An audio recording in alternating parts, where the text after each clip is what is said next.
এই যে শাহ আলীর মাজারে যে ভাঙচুর, আসলে এই তৌহিদি জনতা কিচ্ছু না, এলা জামাত শিবিরের নেতৃত্বে এগুলো হলো সব কটা মব বাহিনী। এই মব বাহিনীগুলো ভাঙচুর করে, তারপর ওইখান থেকে দান খয়রাতের টাকা লুটপাট করে চলে যায়। কারণ এদের তো টাকা পয়সার দরকার, এদের তো একরকমের সন্ত্রাসী।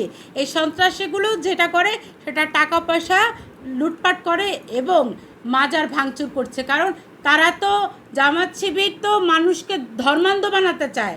গান চলবে না, পারে না যে মশার গলা টিপ দিতে, যে তুই করে গান গাছ কেন। পারতো যদি জামাত ইসলাম, তাহলে ময়না পাখির গলাও টিপ দিত, বলতো যে তুই গান গাবি না। হ্যাঁ, এই জামাত ইসলাম মানুষকে ধর্মান্ধ করে রাখার জন্যই একটা ফতোয়া দেয়, এই কারণেই মাজার ভাঙচুর করছে। কুষ্টিয়াতে শামীম সাহেবের মাজার যখন ভাঙচুর করছিল, তখনও পুলিশরা কিন্তু অজুহাত দেখিয়েছে, বলেছে স্থানীয় জনগণ খেপে গেছে, আমরা কি করব। স্থানীয় জনগণ যদি এখন আমাদের উপর হামলা করে, আপনি যদি বলেন স্থানীয় জনগণ খেপে গেছে আমরা কি করব, একটা নারীকে ধর্ষণ করতে গেলে পুলিশকে পাওয়া যায় না, এখন সেখানেও যদি আপনারা খালি অজুহাত দেখান, তাহলে দেশের তো নিরাপত্তা নেই।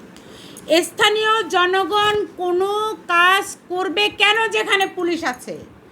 স্থানীয় জনগণের এত বড় সাহস কিভাবে হবে যে মানুষকে কুপিয়ে তারপরে পিটিয়ে মেরে আগুন জ্বালিয়ে দিবে?